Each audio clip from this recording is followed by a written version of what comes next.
नमस्कार, आप देख रहे हैं 4 PM और मैं हूं आपके साथ सिमरन। क्या हुआ जब CWC की मीटिंग में गरजे राहुल गांधी? आखिर क्यों राहुल गांधी ने कहा कि मोदी का राजनीतिक अंत हो चुका है और कैसे कांग्रेस ने एक फैसला लेके आर पार की लड़ाई घोषित कर दी? दोस्तों, कांग्रेस ने लगता है कि अब सोच लिया है कि वो बीजेपी का डट के सामना करेगी, भले कुछ भी हो जाए। वो चाहे छात्रों के मुद्दे हो या चंदा चोरी के या फिर वंदे मातरम का मुद्दा, लगभग हर मुद्दे पे कांग्रेस अब पूरी तरह टकराव के मूड में नजर आ रही है। दरअसल पार्टी कार्य समिति की बैठक में तय किया गया है कि वंदे मातरम के पहले 2 छंद ही गाए जाएंगे। कांग्रेस ने इसके लिए 1937 में लिए गए अपने ऐतिहासिक फैसले का हवाला दिया है, ये जानते हुए भी कि इस फैसले के बाद बीजेपी उन्हें कच्चा चबा जाएगी। पार्टी ने अपना स्टैंड क्लियर कर लिया है। उनका साफ कहना है कि जो फैसला महात्मा गांधी ने लिया, जवाहरलाल नेहरू ने लिया, सरदार पटेल ने लिया और सुभाष चंद्र बोस ने लिया, वो उसी फैसले पे अडिग रहेंगी। ये एक बेहद अहम और बहादुरी वाला फैसला माना जा रहा है। वहीं इस मीटिंग के दौरान राहुल गांधी ने नरेंद्र मोदी को लेकर कुछ चौंकाने वाले दावे किए हैं। उन्होंने मोदी सरकार के अंदर की ऐसी बातें बताई हैं जो अब तक मीडिया भी नहीं खोज के ला पाई है। दोस्तों, कैसे कांग्रेस की एक मीटिंग में लिए गए फैसलों से देश की राजनीतिक तस्वीर बदलने जा रही है और राहुल ने मीटिंग में क्या कुछ कहा है, सब कुछ आपको अपनी रिपोर्ट में बताने वाली हूँ।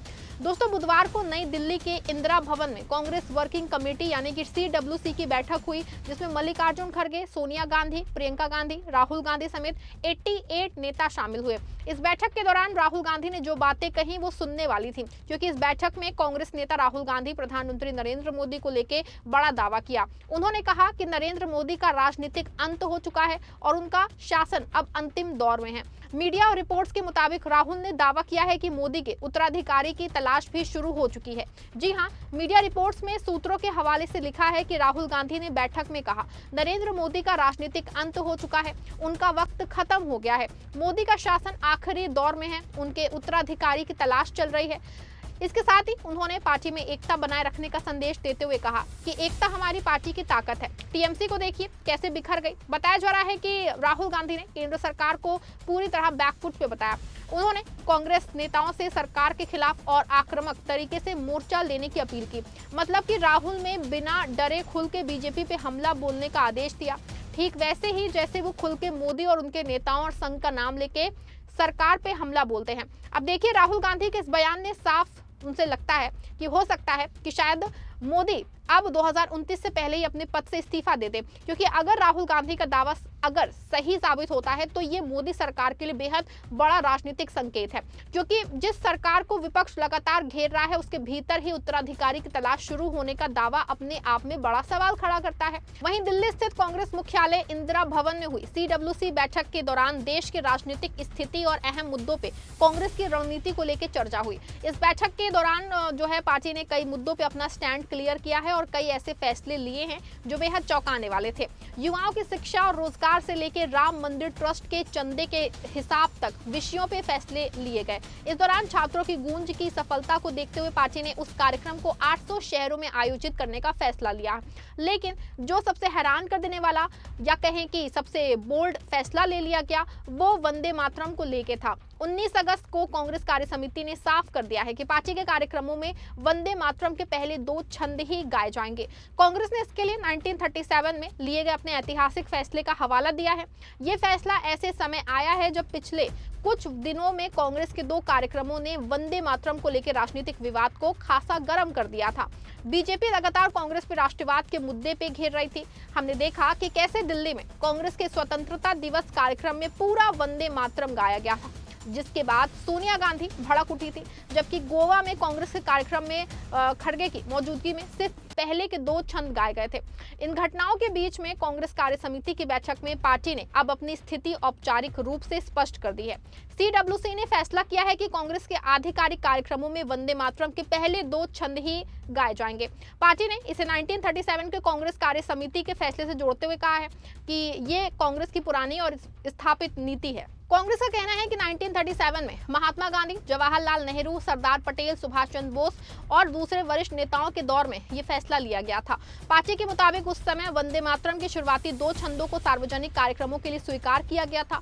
कांग्रेस महासचिव KC वेणुगोपाल ने भी कहा कि पार्टी अपने 1937 के प्रस्ताव का पालन करेगी।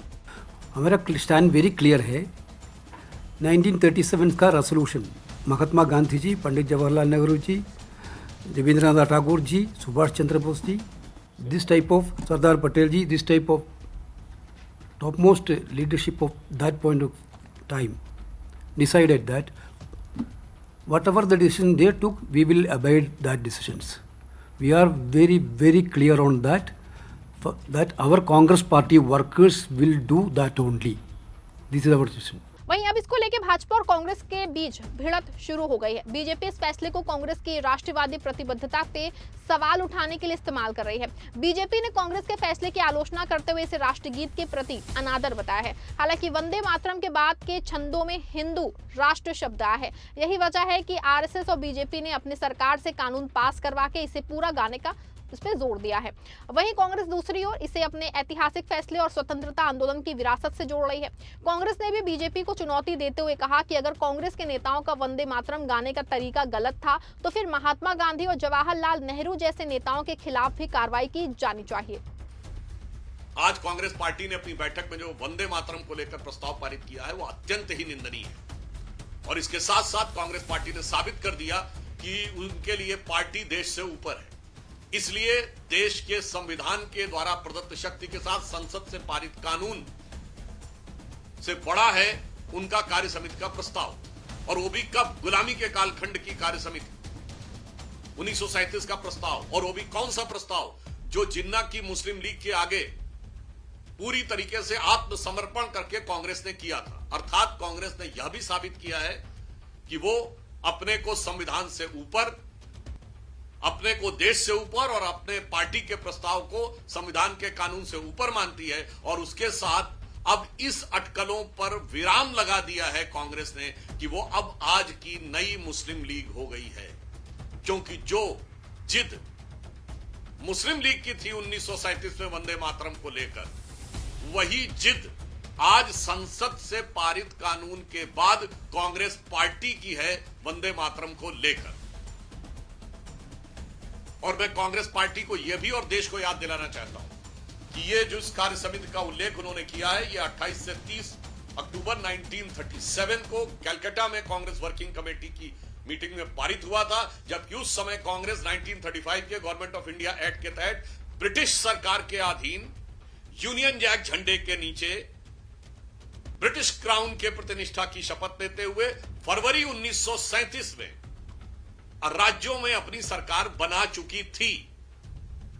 अर्थात गुलामी के कालखंड में अंग्रेजों के प्रतिनिष्ठा की शपथ लेकर मुस्लिम लीग के आगे घुटने टेक कर जिस प्रस्ताव को पारित किया, उसको स्वतंत्र भारत में आकर उसके लिए अड़ना अत्यंत ही दुर्भाग्यपूर्ण और कांग्रेस की देश के प्रति निष्ठा और संविधान के प्रति निष्ठा पर एक प्रश्न चिन्ह है। लोगों ने रेजोल्यूशन पास किए और पुराना वंदे मातरम का जो वर्जन उसका रेजोल्यूशन का हिस्सा नहीं था वो। हाँ। तो वो बीजेपी उसको फैला रही है, फैलाने दीजिए। सुधांशु को हमने सुना था, वो छोड़िए, वो मुद्दा है ही नहीं। वो मुद्दा ये है कि जब गोली लाठी खाते हुए वंदे मातरम कहते थे, जब वंदे मातरम पे बैन था, तब ये धूम दबाकर आरएसएस वाले तलवे चाटते थे अंग्रेजों के।